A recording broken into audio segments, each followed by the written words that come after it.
the Foul-Mouthed Aussie, and you're listening to that wrestling podcast, and it fucking sucks!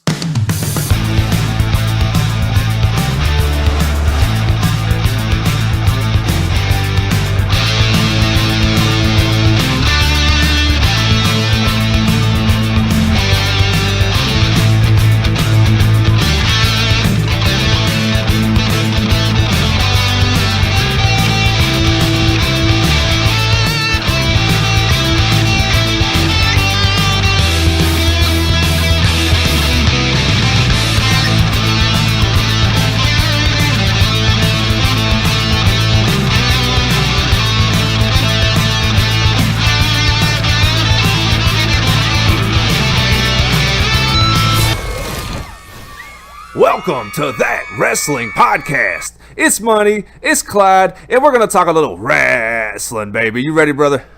That's right, but that sounds good to me. Man, how you doing today? Pretty good, man. It's a little stormy here in Louisville, Kentucky. A little stormy, but I'm enjoying it, brother. It is a little stormy, brother, and our show's going to have a stormy kind of vibe to it today, brother, because the war is on and the people are in the foxholes that they've been dug and the trenches are there and the shells are being fired, brother. By God, Jerry Negron, good Lord. It's going to be a great show, man. Got a lot to get into today. Going to touch on The Undertaker returning to WWE.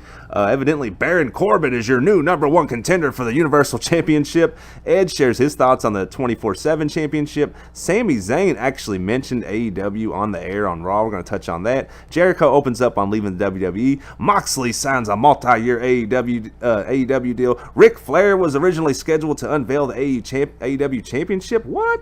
Vince Russo thinks the AEW and WWE are in bed together. We're going to touch on that. Lots to get into today. Lots of John Moxley talk, brother. You ready to do all this? Yes, sir. Let's get it in there. Let's put it in the oven and bake it, brother. But before we do, why don't you tell the people of the audience who we interviewed last week and where they can find it at? Good Lord, man. Barry Horowitz. We had Barry Horowitz, Mr. Technical himself, Barry Horowitz. And you can find the interview at That Wrestling Podcast. I want to say, is it press.com? ThatWrestlingPodcast.com, brother. I don't know why I said press. But that's where it can be found at. Yeah, brother. So let's hop into these topics, man. Did you see that The Undertaker's returning to Raw this Monday? Yeah, I did, man. That'll help the ratings. Anytime The Undertaker shows up, the ratings usually spike, so be a good deal. I wonder what he's there for. Hopefully, he's coming for Sting. I can always dream, right? You can always dream, brother. But what I think is going on, isn't he slated to face Goldberg at the Super Showdown?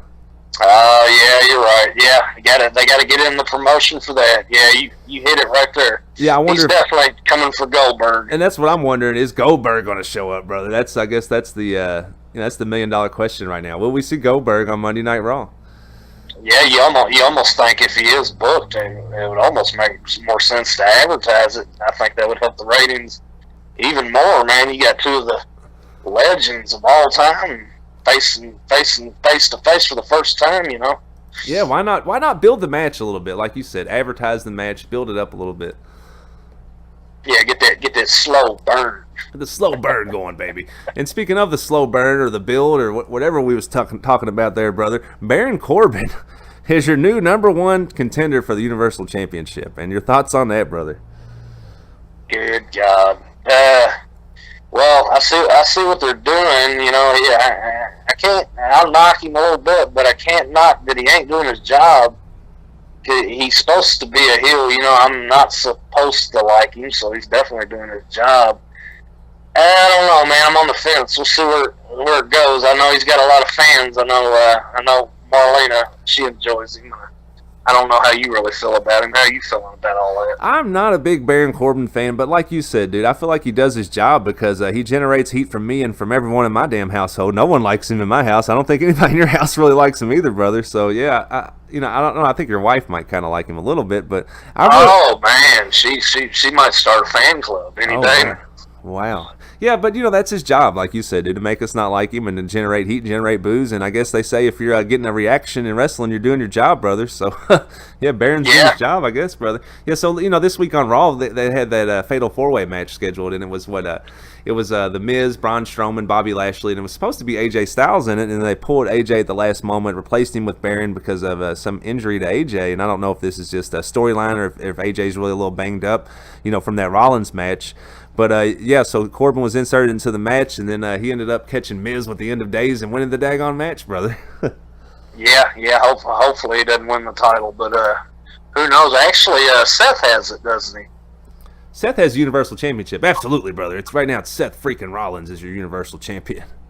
Oh, good Lord! I find myself in an unusual situation here. I would actually pull for Baron Corbin over Seth Rollins. Oh right my now. Goodness! Oh my, yeah. I can't believe I'm even saying that. Not really a big fan of either one of them guys. No, and no offense to either one. I think they're both great. Actually, I think Seth's a phenomenal wrestler. I think Baron Corbin's an okay wrestler, and Baron Corbin, is a grinded out, bring your lunch pail kind of guy. Seems like he comes to work every week. So personally, I don't like the guy. But as far as characters, I'm not really a fan of either one of those guys, man.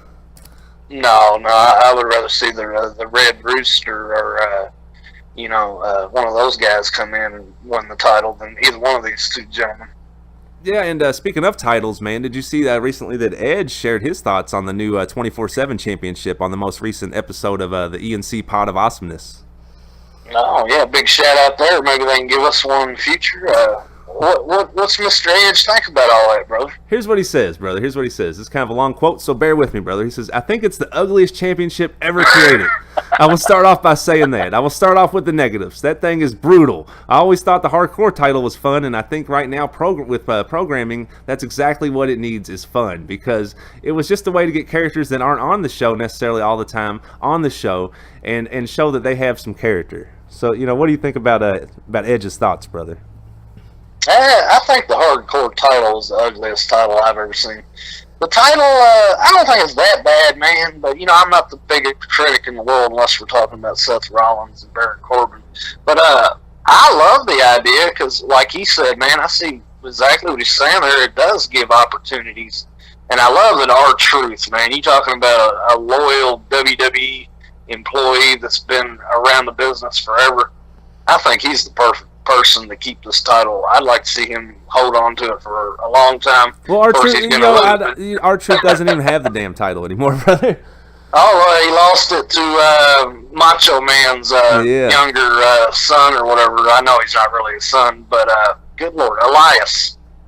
Yeah, and I like seeing Elias get the title, man. And like just like what Edge said, brother, it gives some of these guys who don't really have storylines all the time and they're not necessarily using all the time, it gives them a chance to get some face time, man.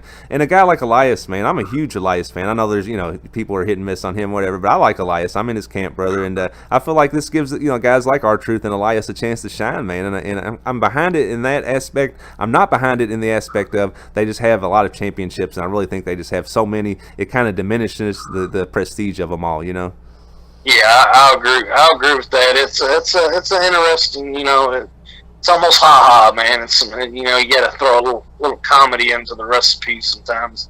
Yeah, sometimes you got to put a little fuel in the fire, brother. Absolutely. You know what I would like to see.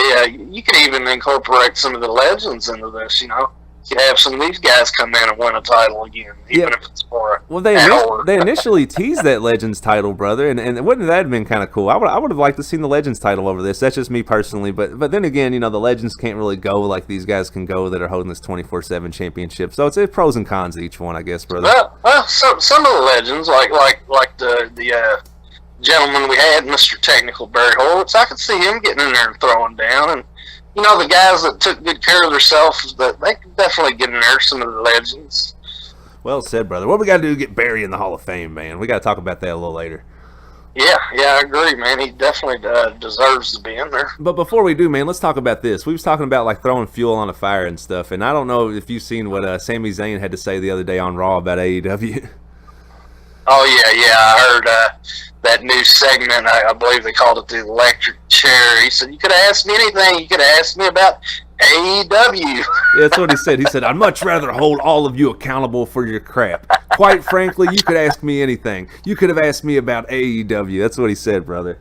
And and I've heard, different stories backstage, from the backstage angle of this. He's catching like a little heat from it, supposedly from backstage. But then I've heard other people say that Sami Zayn is basically Vince McMahon's mouthpiece right now. So I'm just getting conflicting reports on this all around, brother. And I don't know what's a work and what's not with this right now.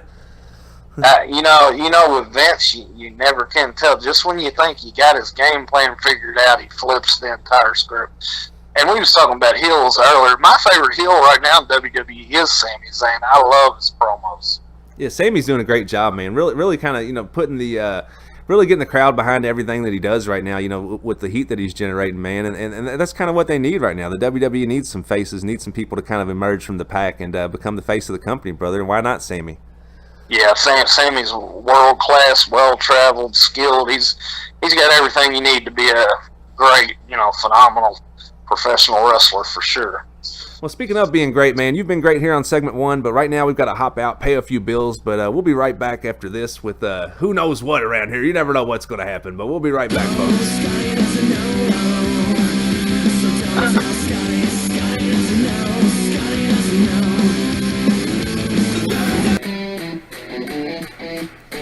Hey, this is the champ, Cocky Balboa. Come on down and see us at Cocky Balboa and the Honky Tonk Boys House of Salvage. We got everything. We got something to put a little lead in your pencil and something to put a little fire in the oven. We got children's toys, baby clothes, Easter baskets, lawn furniture, tools. You tell them, Honk. We got broken guitars, we got working guitars. We got illegal animals and fake IDs, baby. That's right, baby. You come on down and see us. That's the Cocky Balboa and the Honky Tonk Boys House of Salvage, baby, at the corner of 4th and Cedar in Brooklyn. The following is a paid advertisement for Squirrel Treatment Centers of America. That Wrestling Podcast is not responsible for any products in this ad. Do you suffer from ACE, also known as atypical constant ejaculation? Well, you are not alone. And now, thanks to the Scrotal Treatment Center of America's patented new Semenese technology, you can get your problem taken care of. It's a series of 3 invasive, laser-guided injections that'll have you up and running in no time. That's the Scrotal Treatment Centers of America. Not only am I a spokesman, but I'm a client.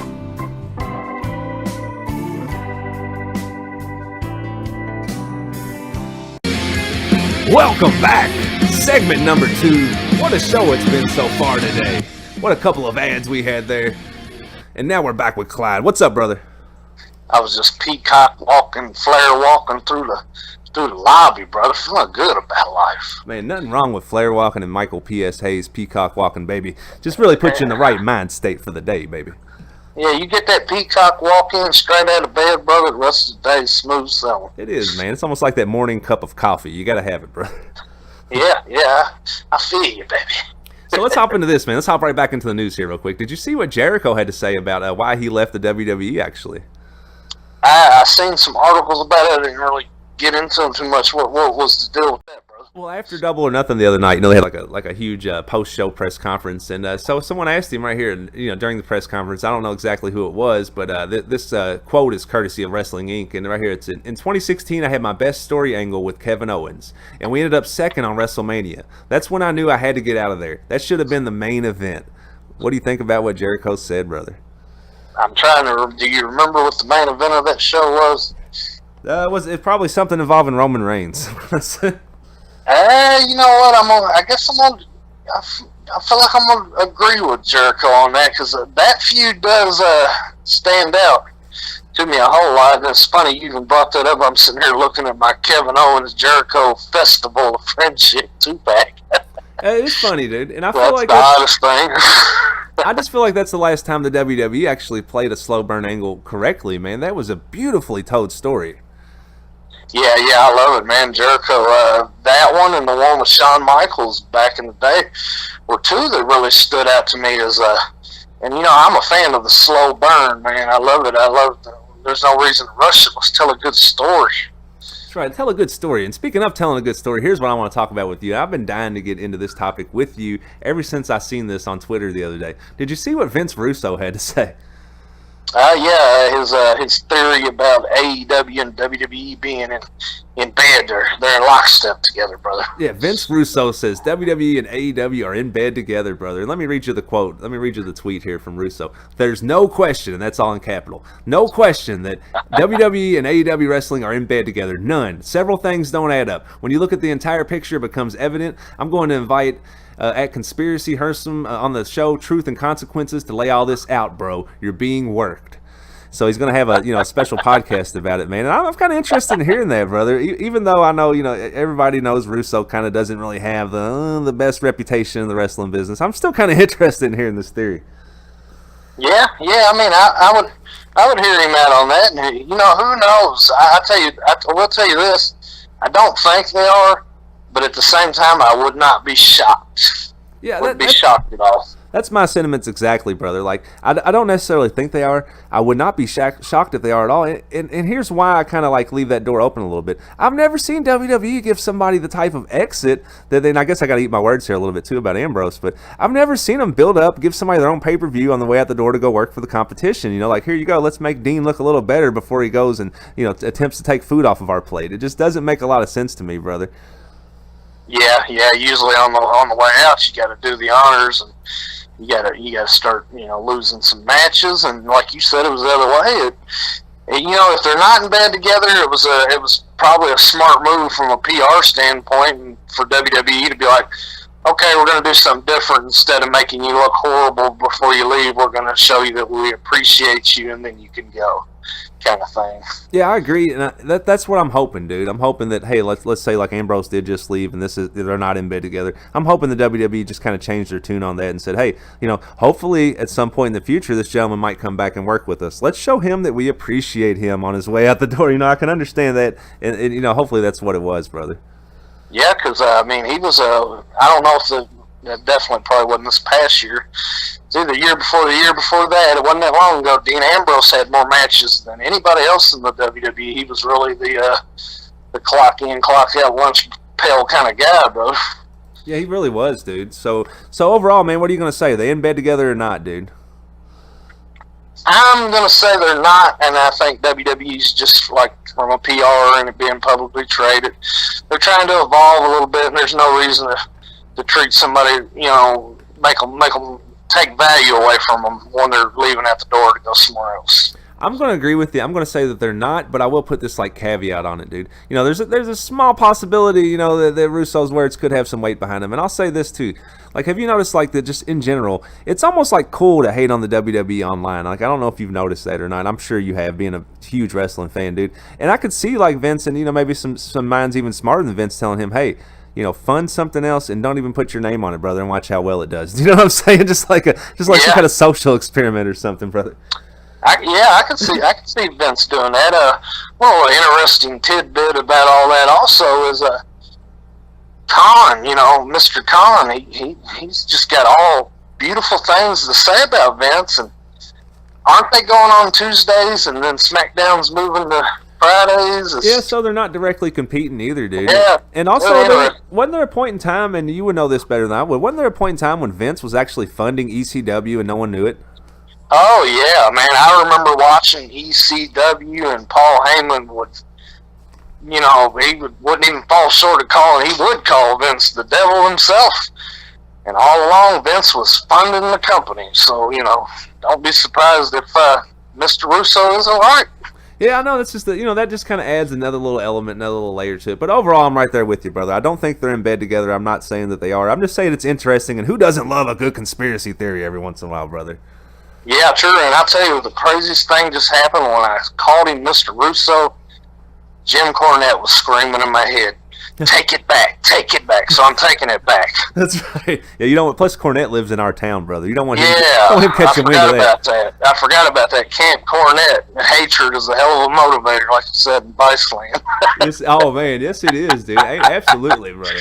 And speaking of being a hell of a motivator, I hope you're motivated for this next segment, brother, because it comes out of nowhere every single day, and I'm ready to hop into this one. We call this one Random Wrestling Knowledge with Clyde. Are you ready, brother?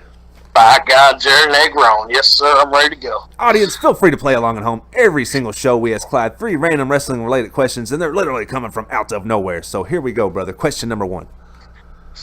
I'm feeling a little bit like Moxley today. That's all I'm going to say to you. Oh, Lord. Yeah. How long was Jon Moxley, a.k.a. Dean Ambrose's, last run with the WWE? How long was it? The run that just finished? Let's see. I want to say he was there for 7 years. That's my final answer. Mr. Producer Man, show me 7 years. Final answer. Oh, no. I'm sorry. Santa Maria. He was actually really close, man. It was actually 8 years, from 2011 to 2019. I knew it was somewhere in that ballpark, man.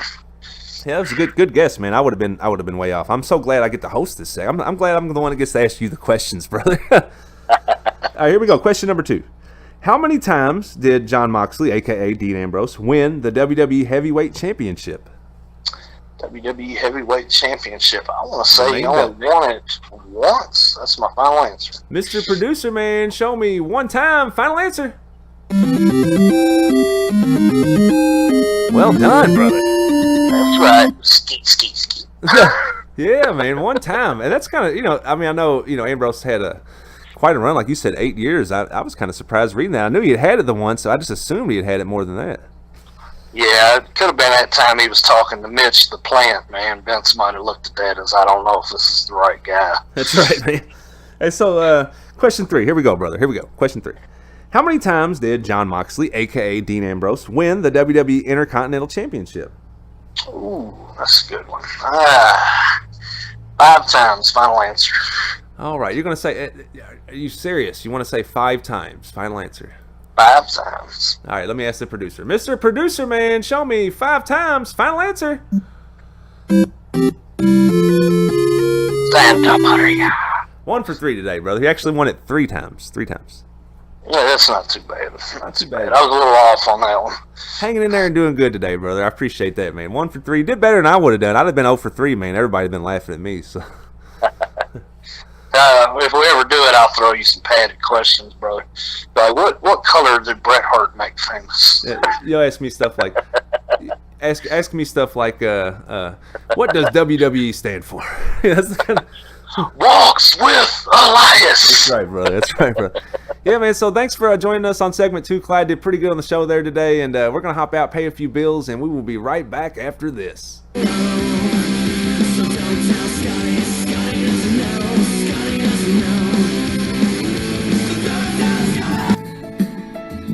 Hello, I'm Richard, but you can call me Dick. And I'm going to talk about something today that not a lot of men really like to talk about. But sometimes after a long day in the saddle, I get a little itching in my nether region.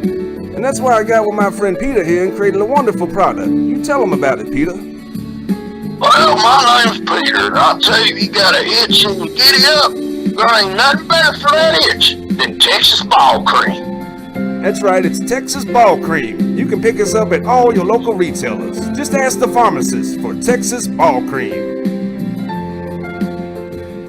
The following is a paid advertisement for Dick Drizzle for Congress 2020. As a local business owner for over 20 years, Dick Drizzle has helped to provide jobs and stabilize our economy.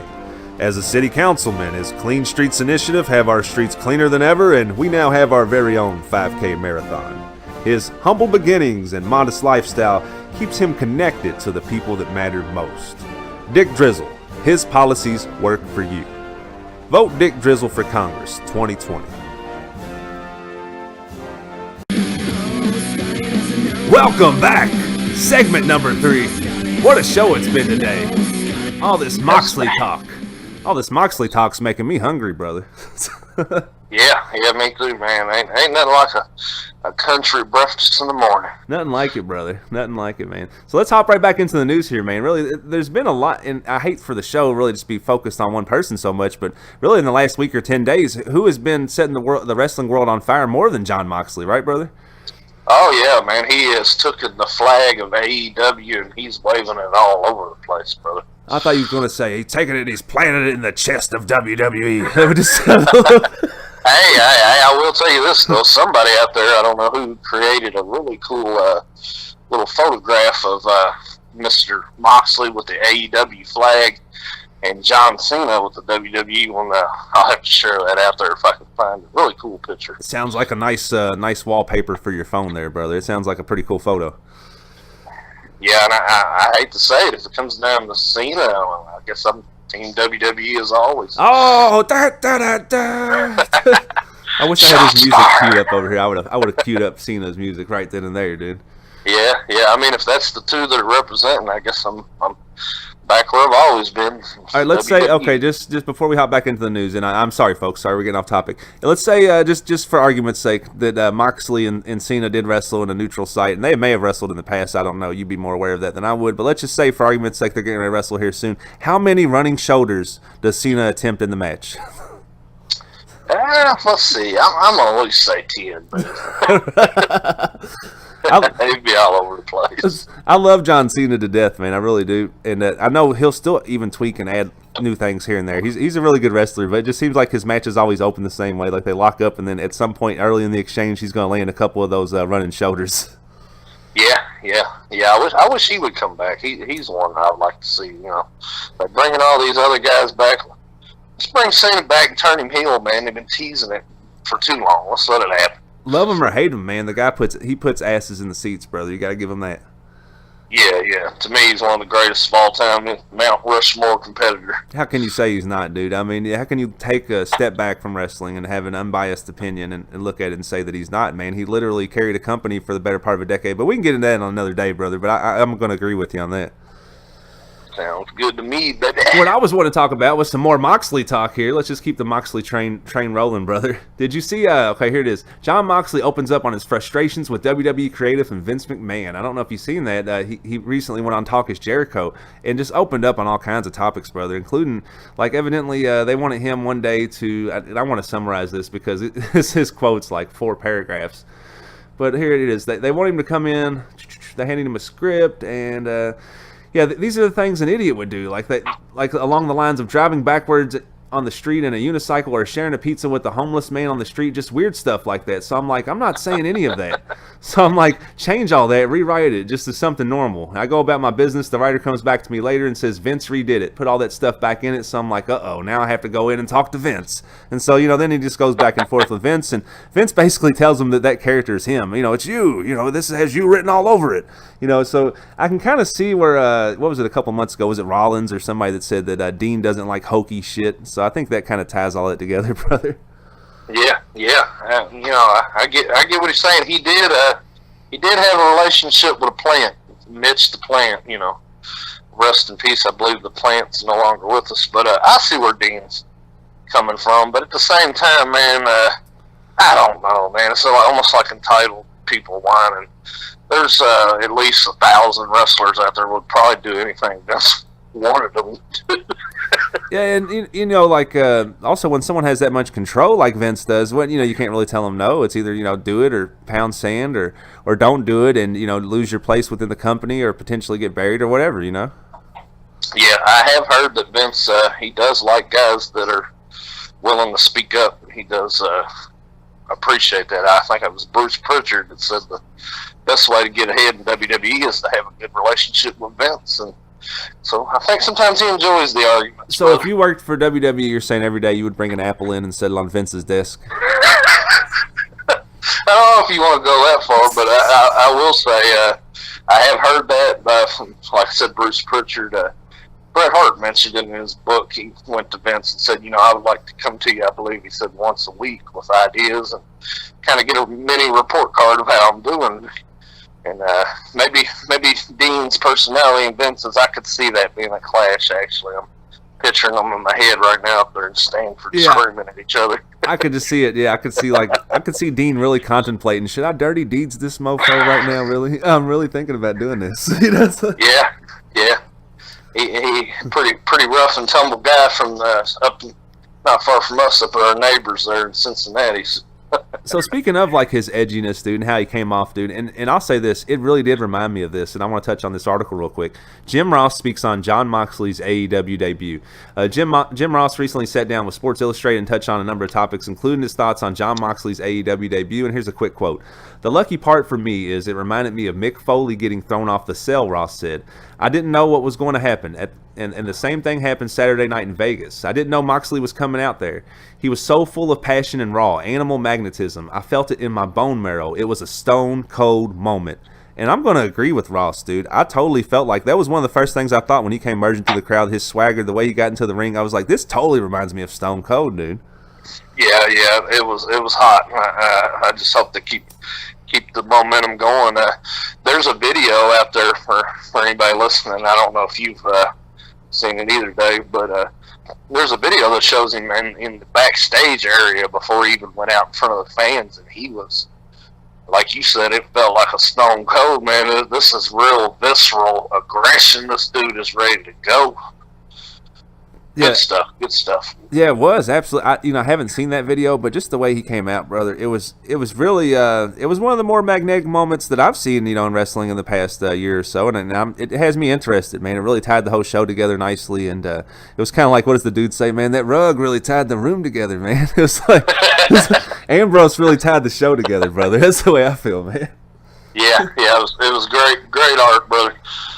Great art. I appreciated everything. That show was something else, and I haven't even watched it in its entirety. I've just seen highlights, and it's like that was one of the best things I've seen in a long time. Oh, if you get a chance to check out the entire show, it was phenomenal, man. And I know, we're wrestling fans. We pretty much mark out for anything, so you can't really take our word on much, brother. But it really was a great show, man. Yeah, go out of your way to check that out, brother.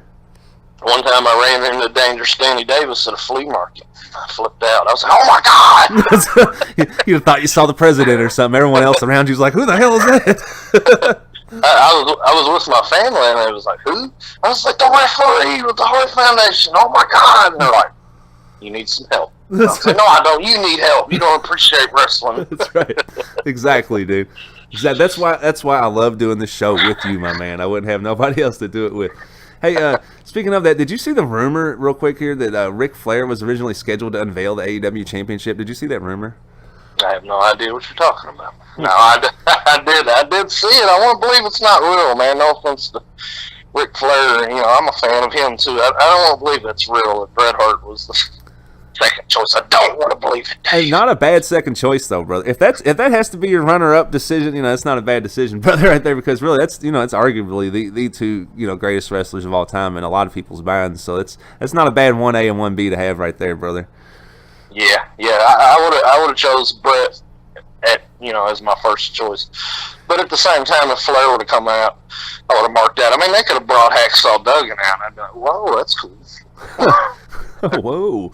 Yeah, here, I want to read you a quick quote here. This is according to Wrestling News. I haven't seen anything confirmed, by anybody else other than them. So here's what they say. Turns out one of the few names bigger than Hart in wrestling was actually meant to be the center of the prestigious moment, at least according to Wrestling News. The site reported that AEW had originally hired Ric Flair to unveil their top prize to the world. However, due to medical issues, he did not travel to Las Vegas over the weekend.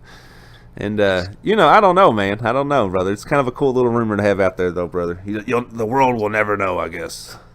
Oh, you know how it is. We'll probably know for sure somebody's going to talk about it on a podcast. Gotta ruin everything. Can we ever have a slow burn around here? Goodness. Yeah. I would have chose the Hitman. Here's a real quick question. Who would you have chosen? Would you have went with the Hulkster? Oh, no. Honestly, and I hate to say this, for your sake, because I know you're such a huge Bret Hart fan, but I just understand how much, Cody's roots lie within, the NWA and just his family's roots and the WCW. And I really just think Ric Flair would have tied that all, together better for them as a company. That's just big picture-wise. That's all I'm saying. Yeah, fair enough. I won't argue with you there.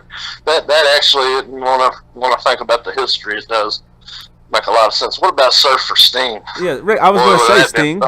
Yeah, Surfer Sting would have came out or something. Absolutely. Yeah, just somebody though, more from from that, that side of the fence. You know what I mean? Because I know you can kind of mentally divide a lot of these guys into two camps. When you think about a wrestler from that era, like when I think about Arn Anderson, I think about WCW. You can just go down the list, and so yeah, definitely, it's been Flair or Sting for me.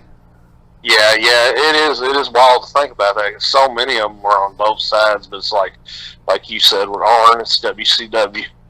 Even though Hogan was in both, it's still WWF, WWE. It's wild. It's wild how you categorize them in your mind.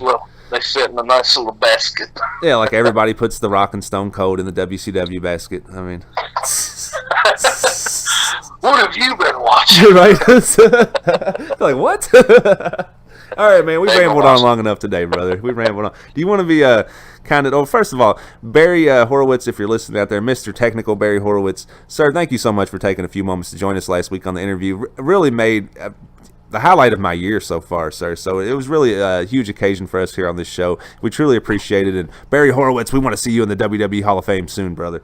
And Clyde, do you have any closing thoughts today before we hop out? Well, yeah, your sentiments with Mr. Technical Barry Horowitz, man, definitely deserves to be in the Hall of Fame. The guy did it all, worked with everybody, and class act human being, which is really more important at the end of the day. That's about my final thoughts on that, man. And hopefully get on the show with us again one day. Yeah, definitely. But, let's thank Mike Britt too for setting all that up here. I mean, great. I mean, huge part of the team here at That Wrestling Podcast. Mike Britt, I know you're out there listening, brother. We love you. And real quick, let me give a couple shout outs. Daniel Alexander, you listen to every show, brother. We truly appreciate it. Rui, is it Ryu or Ryu? I'm so sorry I don't know how to say your name, from New Zealand, brother. We love you to death. I call him the Switchblade. The Switchblade, baby. We love you to death. The Foul Mouth Aussie, I know you listen, brother. We love you to death. Jerry Negron, where you at, my brother? I love you to death. Everybody out there listening, brother. We love all you guys, and thank you so much for taking a few moments to listen every day. Go ahead, Clyde. We're going to, as we always do, we're going to share this out on our Facebook affiliate pages. Everybody that's listening, hit the like button. Even better, hit the subscribe button. Tell a friend, tell an enemy, tell a wrestler, tell anybody. And if you don't like us, let us know. Hit us with the King Kong Bundy splash for the 5 count. And here's the list of the Facebook affiliate pages. We got the Bliss Army, the Becky Lynch Mob, the Hitman Hart Fan Club, the Kofi Kingston Club. Big shout out to that. It's a monster club. And if you're in Africa, Kofi Kingston is in Ghana right now. I Heart Pro Wrestling, Carlito's Caribbean Cool Fan Club. Wrestling is our passion. Wrestling Unleashed, All Access Indie Wrestling. LJ and Maniacs, All Elite Wrestling. Let's get rowdy with it. Wicked Thoughts, Music for Thought. And last but certainly not least, the WWE Retro Figure Fan Club. Please make the Bret Hart figure. That's right. We can't wait to see it, baby. Clyde, thanks for having the list ready every single day, brother. For you having that, you've just made my list. And folks, thank you for listening so much out there. Check us out on the web, thatwrestlingpodcast.com. Always open, always updated, 24/7, baby. If you like us, put us over. If you don't like us, let us know. We'll do a job for you on your show. That's the way we roll right here on That Wrestling Podcast. And having said that, we will catch you guys on the next one. Oh, yeah. Carlito, Caribbean Cool. And you can't teach that. That's right, baby. Oh! Yeah, that's right. This summer, one family. Dad, this place is kind of creepy. Son, get some rest. There's nothing to be afraid of. Is about to see that things ain't always what they seem. The legend is true. Can't believe it. For thousands of years, they've been dormant, and now they must eat. Darnell Jackson and Haley Joe Osment star in this summer's blockbuster hit that you won't want to miss. Okay, my keys. Where's my keys?